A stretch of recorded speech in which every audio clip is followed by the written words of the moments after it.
Hello बच्चों, तो हम आज का प्रॉब्लम देखते हैं।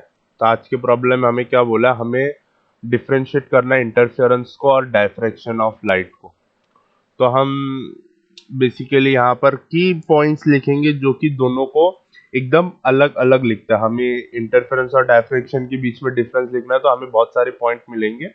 मैं कुछ इंपॉर्टेंट पॉइंट जो है, इजी टू रिमेम्बर पॉइंट्स, वो यहाँ पर नोट डाउन या स्टेट करता हूँ। तो interference,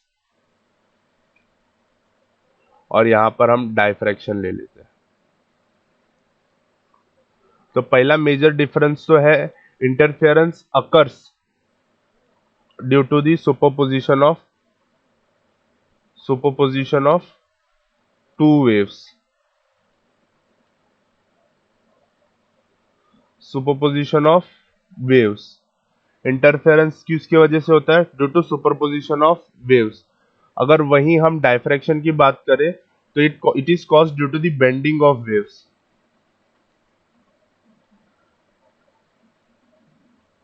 bending of waves around edges, ये एक मेजर डिफरेंस है।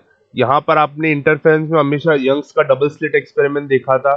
तो वहां पर भी आपने यहाँ पर दो अलग अलग स्लिट्स थे, जिनके वजह से, जिनके थ्रू वेव्स आ रहे थे, उनके सुपरपोजिशन की वजह से हो रहा था। अगर डायफ्रैक्शन की बात करें तो वहां पे एक सिंपल ओपनिंग रहता है, और ये यहाँ पर ये जो बेंड है, ये बेंड बेंड होने के वजह से यहाँ पर फिर जो वेव्स है वो अपने आप के साथ सुपरपोज होने के वजह से जो होता है, वो अपने अलग अलग पॉइंट, वेवफ्रंट जो एमिट होते हैं इसके वजह से डिस्टॉर्ट होने के, उसके अलग अलग पॉइंट्स के साथ वो सुपर इम्पोज करते हैं। तो यही हमारा दूसरा पॉइंट है जो ये दोनों को डिफरेंशिएट करता है, कि सुपरपोजिशन जो होता है यहाँ पर, वो superposition of waves is due to superposition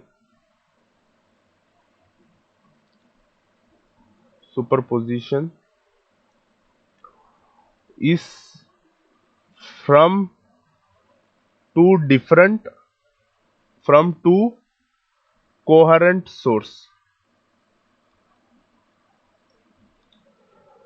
तो यही हमने अभी यहाँ पर डिस्कस किया था। अगर हम यहाँ पर करेंगे तो यहाँ पर क्या होता है कि यहाँ पर जो वेवफ्रंट्स बने हैं, जो वेवफ्रंट्स एमिट हो रहे हैं वेरियस पॉइंट्स, उसके वजह से सुपर इम्पोजिशन। तो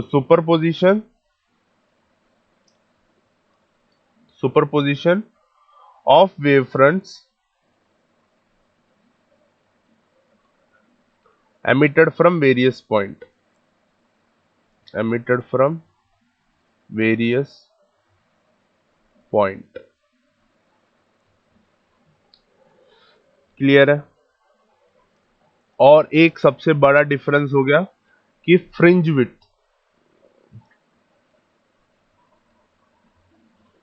विड्थ इज कांस्टेंट इंटरफेरेंस में। अगर हम यहां पर डायफ्रैक्शन के बारे में बात करेंगे तो अनइक्वल है, is not constant. Fringe width fringe width is not constant.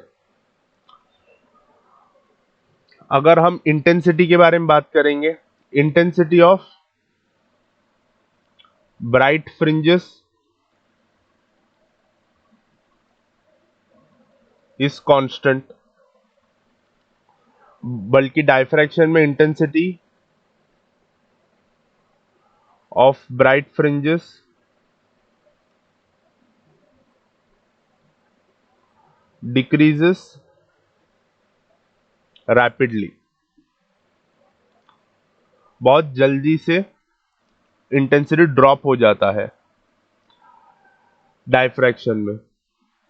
But interference में आपने देखा है कि जो इंटेंसिटी होता है वो सेम होता है ब्राइट फ्रिंजेस के लिए, वो कम नहीं होता है।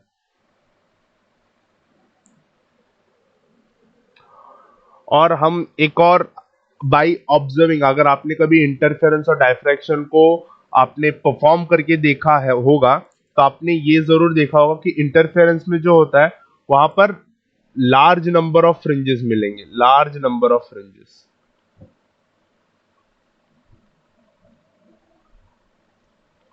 Are obtained. अगर आप लोग प्रैक्टिकली करने का इंटरफेरेंस को बनाने का ट्राई करेंगे तो आपको नंबर ऑफ फ्रिंजेस जो है वो बहुत ज्यादा मिलेगा। बट डायफ्रैक्शन में क्योंकि इंटेंसिटी जल्दी ड्रॉप आउट हो जाता है तो number of fringes is very low, number is very low. Fringes बहुत कम number of fringes are observe, number is very low, fringe number is very low as compared to interference। तो ये थे कुछ इंपॉर्टेंट पॉइंट्स जो कि interference और diffraction को एक दूसरे से एकदम अलग बनाते हैं और इजी टू रिमेंबर पॉइंट्स है। तो आई होप आपको ये याद रहेगा। Thank you.